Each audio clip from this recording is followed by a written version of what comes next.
السلام علیکم ویورز، کیسے ہیں آپ سب؟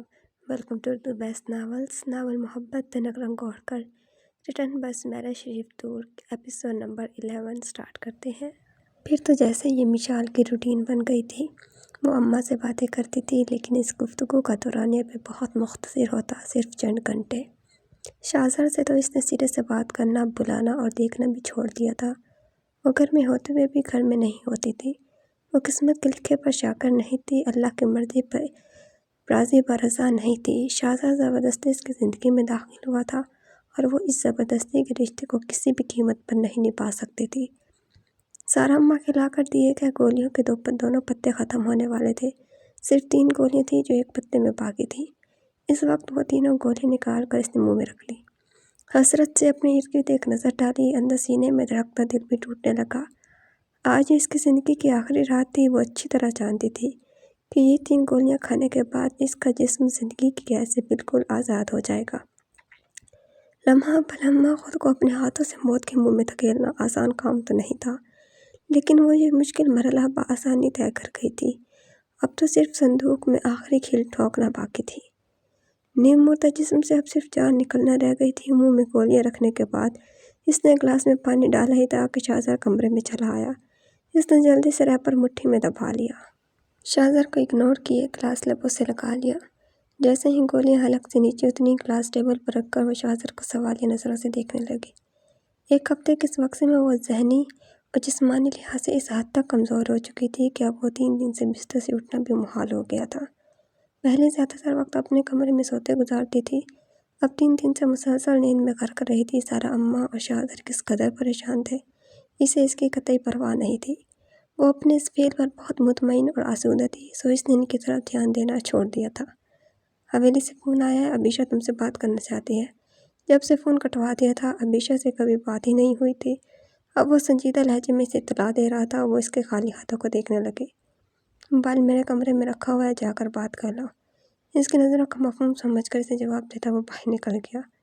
بہت عرصے بعد اس کی عبیشہ سے بات ہونے والی تھی۔ صبح سے اس نے کتنی شدت سے خواہش کی تھی کہ وہ کاش مرنے سے پہلے ایک دفعہ عبیشہ سے بات کر لے۔ بعض خواہشیں کتنی جلدی پوری ہو جاتی ہیں۔ اب عبیشہ کا نام سن کر بھی یقین نہیں آ رہا تھا۔ بمشکل اپنے بے جان ہوتے جسم کو گھسیٹتے وہ دوسرے کمرے میں پہنچی تھی۔ بیڈ کے سرہانے پر ہی موبائل رکھا ہوا تھا۔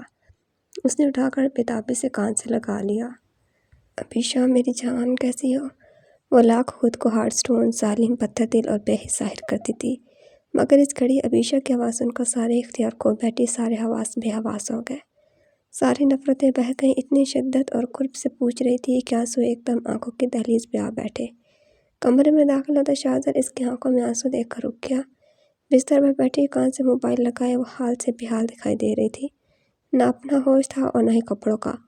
میں بالکل ٹھیک ہوں، آپ بتائیں کیسی ہیں؟ اس کا یوں بہت چاہ اور فکر مندی سے پوچھنے پر اس نے لاکھ کوشش کی کہ آنسو آنکھوں کی دہلیز عبور نہ کرے، سب چھلکنے نہ پائے، اختیار بے اختیار نہ ہو جائے، مگر سب ارادے پسپا ہو گئے، سب کوششیں ناکام ہو گئی، سب تدبیریں رائگاں رہ گئیں۔ آنسو عبیشہ کے سوال پر تمام حدیں پار کر گئے تھے، پھر وہ خود کو رونے سے روک نہیں پائی تھی۔ بے آواز شدت کے ساتھ روتی رہی۔ کیا بات ہے مشال آپی، آپ رو کیوں رہی ہیں؟ کیا ہوا ہے؟ پلیز مجھے بتائیں۔ کہیں شاپا نے تو کچھ نہیں کہا؟ پلیز بتائیں، آپ ٹھیک تو ہیں؟ پلیز بتائیں، چپ کیوں ہیں آپ؟ بتائیں مجھے، نہیں تو میرا دل بند ہو جائے گا۔ اس کی ہچکیوں کو محسوس کر کے وہ بےتابی سے کئی سوال کر بیٹھی تھی۔ وہ پھر بھی چپ رہی، بس روتی رہی۔ خود پر تو اس سمے اختیار تھا ہی نہیں، ٹوٹی شاخ کی طرح لرز رہی تھی۔ آنسوؤں کا سیلاب علیحدہ تباہ کاری مچا رہا تھا۔ سوچنے سمجھنے کی تو کوئی صلاحیت تھی ہی نہیں۔ پلیز مشی آپی بتائیں کیا ہوا ہے، بتائیں، نہیں تو میرا سب جواب دے جائے گا۔ مشال کی طرح کوئی جواب نہ پا کر وہ رانسی ہو گئی۔ عبیشہ میری جانو، میں ٹھیک ہوں، تمہاری آپی بالکل ٹھیک ہے۔ پتہ ہے نا آج کتنے دنوں بعد تم سے بات کر رہی ہوں؟ یقین کرو میں آج کل بہت خوش ہوں، بہت سکون سے رہ رہی ہوں، ایسا سکون جو مجھے پہلے کبھی بھی نصیب نہ ہوا۔ میں برسوں تڑپی ہوں، نہ جانے کس خیال، کس احساس نے مجھے بے چین کیے رکھا تھا۔ آج وہ ساری بے چینی ختم ہو جائے گی، سارے احساس مر جائیں گے، سارا قرب دھل جائے گا۔ وہ قرب جس نے مجھے نہ ہی برطانیہ جیسے آزاد فضا میں خوش رہنے دیا اور نہ ہی حویلی میں۔ تم یقین نہیں کرو گے لیکن یہ سچ ہے، میں یہاں بہت خوش ہوں، وہ روتے روتے بتانے لگی۔ شاہزار حیران نظروں سے اسے دیکھے گیا۔ سامنے نظروں کے جو مشال بیٹھی ہوئی تھی، اس کا تو کہیں تصور بھی نہیں تھا، اور جس مشال کا تصور اس کے ذہن میں زندہ تھا مجھے نہیں تھی۔ اس کا ذہن نگاہوں نے فوراً محسوس کر لیا تھا کہ وہ ٹھیک نہیں ہے، اور اس وقت حواسوں میں بھی نہیں تھی۔ نہ جانے کیا کچھ عبیشہ سے کہہ رہی تھی۔ عبیشہ، میں بہت بری ہوں، تمہیں ماما اور پاپا کو ہمیشہ پریشان کیا، کبھی تم لوگوں کی بات نہیں مانی، ہمیشہ خود کو حق پر سمجھا، بہت تنگ کرتی رہی ہوں میں تم سب کو، پلیز کبھی ہو سکے تو مجھے معاف کر دینا۔ واقعی میں آپ لوگوں سے بہت محبت کرتی ہوں، میں اب تم لوگوں کو کبھی پریشان نہیں کروں گی۔ تم سب مجھ سے ناراض تھے نا، تو میں نے اس کا حل نکال لیا ہے۔ بس تم ماما پاپا کا خیال رکھنا، انہیں کہہ دینا میں انہیں بہت یاد کرتی ہوں، ان کے لیے بہت روتی ہوں، میں ان سے ناراض بھی نہیں ہوں، بھلا کوئی بھی بیٹی اپنے ماں باپ سے ناراض ہو سکتی ہے؟ ہاں وہ مجھ سے خفا ہوں گے، کاش عبیشہ میں ان سے معافی مانگ سکتی، کاش۔ شاید یہی طے تھا، شاید یہی کسک لی مجھے اس دنیا سے چلے جانا ہے۔ وہ دروازے کی طرف پشت کیے ہوئے تھی، شاہزر کے کمرے میں موجودگی سے بھی اکثر بے خبر تھے۔ وہ تو خود سے بھی اور اپنے الفاظ سے بھی بے خبر تھی۔ مجھے آپ ایسی باتیں مت کریں، بہت تکلیف ہو رہی ہے مجھے، آپ تو بہت مضبوط تھی، بہت حوصلے والی تھی، پھر آج کیوں ہو رہی ہیں، ایسی باتیں کیوں کر رہی ہیں؟ دوسری طرف وہ اس کی باتوں سے حضرت ہراس ہو رہی تھی، وہ پاگلوں کی طرح ہنسنے لگی۔ کچھ بھی تو نہیں ہوا مجھے، بھلا مجھے کیا ہو سکتا ہے؟ اب بھی میں بہت مضبوط ہوں، بہت بڑا حوصلہ کیا ہے میں نے، اپنے ہاتھوں سے جان پر کھیل جانا بزدلی کا کام تو نہیں ہوتا۔ بس یہ ہوا کہ مشال جھک نہیں سکتی تھی، وہ جھکنے کے لیے پیدا ہی کب ہوئی تھی، وہ اسی الزام میں ٹوٹ گئی۔ دیکھو عبیشہ، تمہاری آپ ہی کرسی ہو کر بکھر رہی ہے، ختم ہو رہی ہے، میں اندر تک ٹوٹ گئی ہوں عبیشہ، اور حیرت کی بات ہے مجھے کسی کے سہارے کی ضرورت ہی نہیں پڑی، شاید مجھے کسی نے اس قابل ہی نہیں سمجھا۔ وہ مزید پھوٹ پھوٹ کر رو رہی تھی، موت اس سے صرف چند قدموں کے فاصلے پر تھی۔ اس کی آنکھوں میں نیند بہت تیزی سے سرایت کرتی جا رہی تھی، وہ عبیشہ سے بھی کچھ کہنا چاہتی تھی، مگر اس کا ذہن سوتا جا رہا تھا، اس کے اعصاب جھٹکے جا رہے تھے، وہ لمحہ پہ لمحہ نیند کی گہری وادی میں اتر رہی تھی، سلیپنگ گولیاں اپنا اثر دکھا رہی تھیں۔ عبیشہ، مجھے نیند آ رہی ہے، مجھے اب سونا ہے، تم اب پریشان نہیں ہونا، ماما پاپا کا بھی خیال رکھنا، ان سے کبھی میری باتیں مت کرنا، وہ بہت ہرٹ ہوں گے۔ اسے لگ رہا تھا وہ یوں ہی سو جائے گی۔ عبیشہ دوسری جانب کچھ کہہ رہی تھی، وہ خود بھی کچھ سننا چاہتی تھی، مگر اس کی سماعت میں ہی سو گئی تھی۔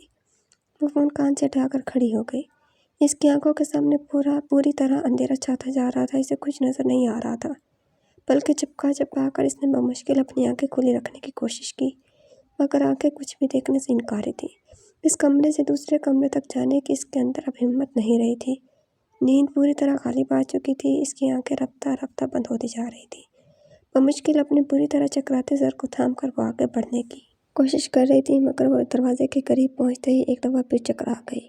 شہزاد جو پہلے ہی اس پر اپنی نظریں جمائے ہوئے تھا، فوراً آگے بڑھا تھا، اس کے چکراتے گرتے وجود کو اپنی باہوں میں سمیٹ لیا۔ مشال، ہوش کرو، کیا ہوا ہے؟ اس کے پرسکون ہوتے سراپے کو بازوں میں سنبھالے پوری طرح چیخا، مگر مشال کو تو نیند آ رہی تھی، بہت گہری ہمیشگی والی نیند۔ مجھے معاف کر دو عبیشہ، اب تمہاری آپ بھی کبھی زندہ نہیں رہے گی۔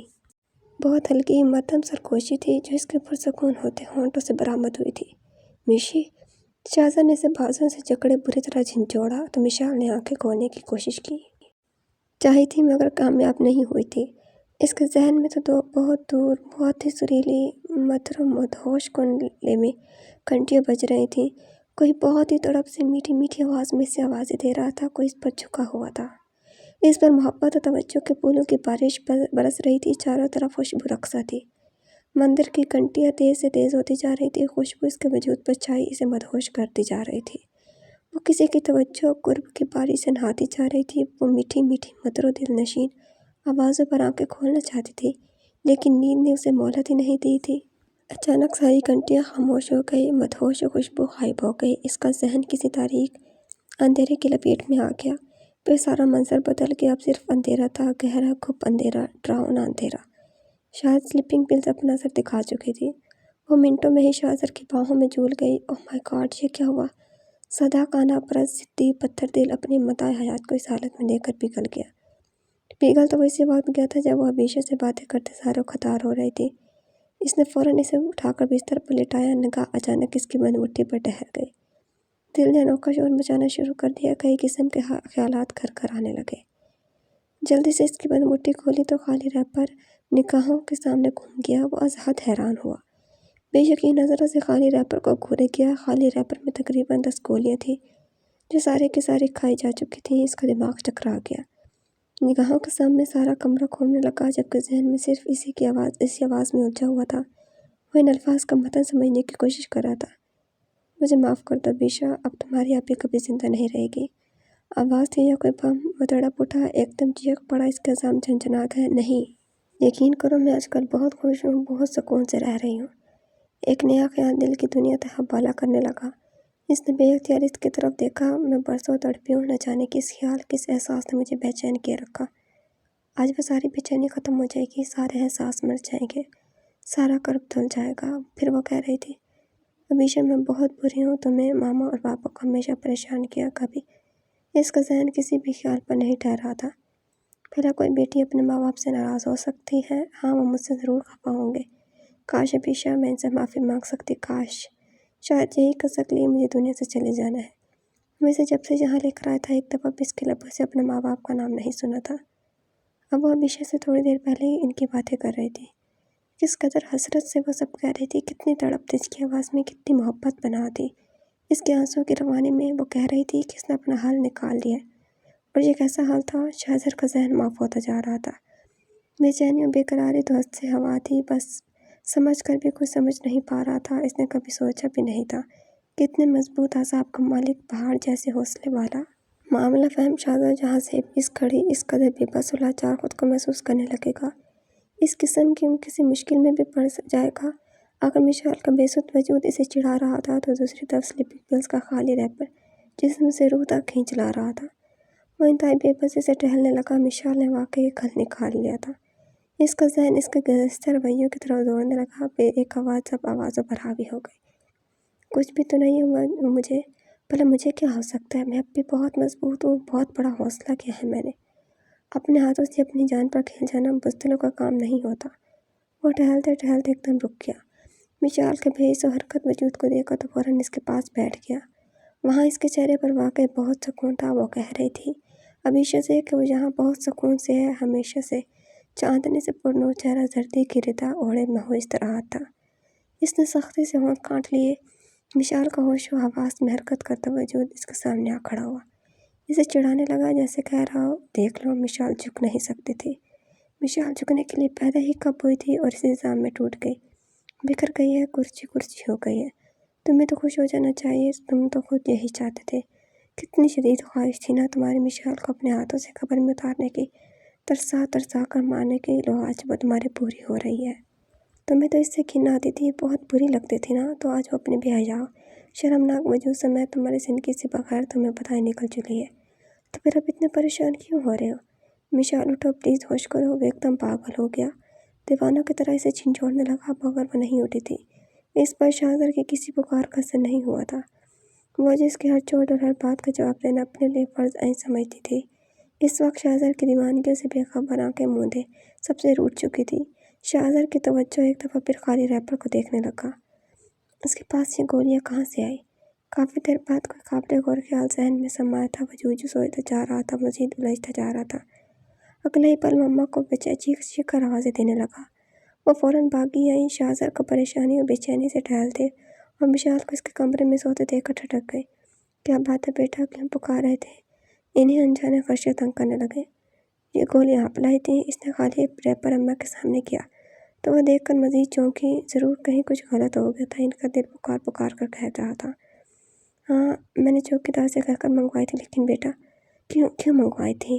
اماں سے وہ ہمیشہ بہت تمیز سے بات کرتا تھا، مگر اس وقت لہجہ خود بخود پتھر ہو گیا۔ اماں مزید پریشان ہو گئی۔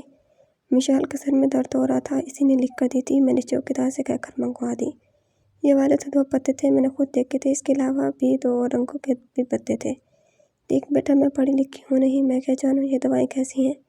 اماں شہزر کے سخت رویے سے سمجھ گئیں، ضرور کچھ الٹ ہو گیا ہے۔ کب لا کر دی تھی آپ نے؟ آج؟ وہ پوچھ رہا تھا۔ اماں نے نفی میں گردن ہلا دی۔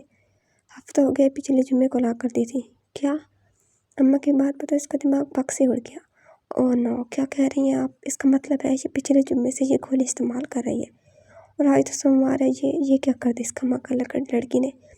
وہ بار بار ماتھا مسلتے بستر پر ہی ٹک گیا، یا ٹانگوں نے ساتھ دینے سے انکار کر دیا۔ اماں نہ سمجھی میں اسے دیکھیں گئی۔ وہ اسے دیکھنے لگا جو خود سے بے قانا اس کی توجہ حاصل کیے سو رہی تھی۔ اسے یقین نہیں آ رہا تھا، اس کی گری گری طبیعت اور مسلسل نیند لیتے دیکھ کر بھی اس طرف دھیان نہیں کیا تھا۔ اس کی باتوں سے بھی اندازہ نہیں ہوا تھا کہ وہ اس حد تک چلی جائے گی۔ اس لیے تو وہ علیحدہ کمرے میں ٹیبلٹس کھا کر سو جاتی تھی۔ ساری رات اور سارا دن پڑی سوتی رہتی تھی وہ، اور اماں سمجھ رہے تھے کہ وہ جان بوجھ کر ایسا کر رہی ہے، جان بوجھ کر بار بار دستک دینے پر بھی دروازہ نہیں کھولتی۔ لیکن اصل بات کیا تھی، اب اس کے علم میں آئی تھی۔ وہ ایک بے بس سی نگاہ مشال کے وجود پر ڈال کر رہ گیا۔ دوسرے کمرے میں آ کر دوسرا ریپر تلاش کرنے کی کوشش کی۔ چند منٹوں کی تلاش بسیار کے بعد وہ بھی دگے کے نیچے سے میڈیسن والے شاپر میں پڑا مل گیا۔ دوسرا ریپر بھی خالی تھا۔ شاہزر کے تو رہے سہے اوسان بھی خطا ہو گئے۔ نیند کے علاوہ دو اور ریپرز تھے، ایک ڈسپرین اور دوسرا پیناڈول کا۔ وہ سر تھام کر وہیں بیٹھ گیا۔ بے بسی کے ساتھ ساتھ مشال پر بھی غصہ آنے لگا۔ بس نہیں چل رہا تھا کہ وہ اس کے سوئے ہوئے وجود کو جھنجھوڑ کر کھڑا کر دے۔ کیا بات ہے، کیا ہے اس نے، بتاتے کیوں نہیں، میرا تو دل ہو رہا ہے۔ اماں اسے سر تھامے دیکھ کر الجھ گئیں۔ اس نے ایک بیچارگی سی نگاہ ان پر ڈالی۔ اماں، یہ نیند کی گولیاں ہیں، اس قدر ہائپر ٹینسی کی گولیاں ہیں کہ اگر بندہ صرف ایک گولی استعمال کرے تو ساری رات ہوش حواس میں نہیں رہتا، اور آپ کی چہیتے پورے ایک ہفتے سے یہ گولیاں استعمال کر رہی ہے، اور آج پتہ نہیں اس نے کتنی گولیاں لی ہیں۔ ذرا سی بے احتیاطی سے قبر میں بھی جا سکتی ہے، مگر اس بات سے اس کو کیا؟ سخت جھنجھلاہٹ، غم و غصے، بے یقینی اور پریشانی سے کہتا کیا۔ اماں سن کر حیران و پریشان ہوئی۔ اس کے لب و لہجے پر تو ہول ہی گئی۔ خدا خیر کرے، یہ کیوں مرے گی، کبھی اچھا نہ بول لینا، جب بھی کچھ کہنا الٹا ہی کہنا۔ میں تو سچ کہتی ہوں، یہ سب تمہارا قصور ہے، تم نے ہی اس کو اس حالت تک پہنچایا ہے، یہ سب تمہارا ہی کیا دھرا ہے کہ یہ اس حد تک چلی گئی۔ میں نے کتنی دفعہ سمجھایا تھا تمہیں کہ یہ ضدی ہے، کم عقل ہے، لڑکی ساتھ ہے، لیکن تم تو مرد ہو، اچھا بھلا سوچ سکتے ہو، عقل و خرد رکھتے ہو، پھر بھی تم نے میری کوئی نہ سنی۔ کتنا کہا میں نے سختی نہ کرو، سختی سے چیزیں سنورتی نہیں، ٹوٹ جاتی ہیں۔ یہ تو پھر انسان تھی، کوئی چیز نہیں تھی جو ٹوٹ جاتی تو بازار سے نہیں لے آتے، مگر تم نے میری کوئی بات نہیں مانی۔ نہ جانے تم پر کس بات کا بوجھ سوار تھا، یہی میری تربیت تھی نا۔ اچھی لاج رکھی شہزاد تم نے میری شب و روز کی محنت کی، اچھا سلا دیا تم نے میری خدمتوں کا، دیکھ لیا تم نے اب انجام بھی۔ اسی دن سے میں تمہیں روکتی تھی، اس کے ماں باپ کو کیا جواب دو گے جو تمہیں بیٹوں سے بھی بڑھ کر چاہتے ہیں، جنہوں نے تمہاری خاطر اپنی بیٹی کی بھی پرواہ نہیں کی۔ اس سارے قصے میں تو مشال کا کوئی قصور نہیں تھا۔ یہ جس دیش سے آئی تھی وہاں کا معاشرہ ہی ایسا بے باک نڈر، اس کی تربیت اسی ماحول میں ہوئی تھی۔ اب تو یہ ہمارا کام تھا کہ اسے ہم اپنی محبت توجہ سے اپنا بنا لیتے، اپنی مٹی کا اسیر کر لیتے۔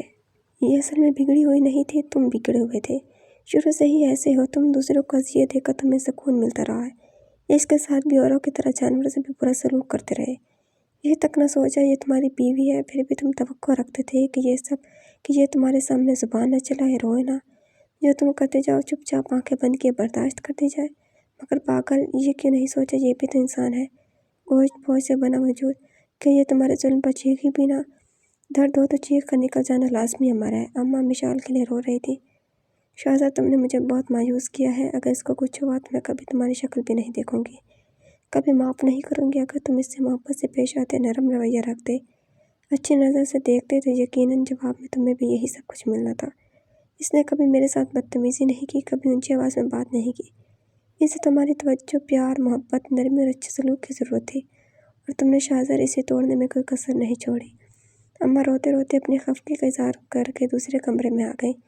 مشال کے بے خبر، بے سود، لاپرواہ وجود کو سیدھا کر کے بکھرے پریشان بالوں کو سمیٹ کر کمبل اڑایا۔ شہزاد بھی وہیں لیٹ گیا، خود کو پرسکون ظاہر کر رہا تھا، مگر اندر تو ایک تلاطم برپا تھا، بھانپڑ مچا ہوا تھا۔ رہی سہی کسر اماں کی باتوں نے پوری کر دی تھی۔ وہ شرمندگی، تعصب، ندامت کے آگ میں جلتے سے پریشان ہو رہا تھا۔ وہ یہ بات نظر انداز نہیں کر سکتا تھا، نہ اسے اس کے حال پر چھوڑ سکتا تھا کسی بھی قیمت پر۔ اس قدر تیز گولیاں تھیں، اور دوسرا وہ ایک ہفتے سے مسلسل استعمال کر رہی تھی۔ ایسی گولیاں تو ایک ذی ہوش و خردمند انسان کو بھی ذہنی اور جسمانی طور پر مفلوج کر کے رکھ دیتی ہیں، حتیٰ کہ وہ موت کو گلے لگا لیتا ہے۔ جبکہ مشال کے وقتی فرار میں چھپا یہ مقصد کھل کر واضح ہوا تو دکھ، پریشانی، کرب، غم و اذیت نے سارے وجود پر ڈیرا جما لیا۔ اب کیا ہوگا؟ اماں اپنے آنسو صاف کر کے اس کے پریشان چہرے کو دیکھنے لگیں۔ وہ مشال کے کلائی تھام کر نبض چیک کرنے لگا، بہت آہستہ رفتار سے چل رہی تھی۔ پتہ نہیں کیا ہوگا، کلائی چھوڑ کر وہ بن کے پاس ہی بیٹھ گیا۔ عجیب ٹوٹے ٹوٹے اعصاب تھے اماں کو، ایک دم اس پر ترس آیا۔ مشال کے لیے وہ کچھ زیادہ ہی جذباتی ہو گئی تھی، اسے ہوش کب آئے گا، پتہ نہیں آئے گا بھی یا نہیں۔ وہ بہت مایوس تھا، سارا تنتنا صابن کی جھاگ کی طرح بہہ گیا تھا۔ جاری ہے۔ تو ویورز، کیسی لگی آپ کا ایپیسوڈ، کمنٹس میں ضرور بتائیے گا۔ اگر آپ نے ابھی تک چینل کو سبسکرائب نہیں کیا تو جلدی سے سبسکرائب کر کے بیل آئیکن کے بٹن کو دبا دیں تاکہ نئے آنے والے ناولس کے اپڈیٹ آپ کو ملتی رہے، اور لائک کمنٹ شیئر کرنا نہ بھولیں۔ انشاءاللہ جلدی ملاقات ہوگی نیکسٹ ایپیسوڈ کے ساتھ۔ اپنا خیال رکھیے گا۔ اللہ حافظ۔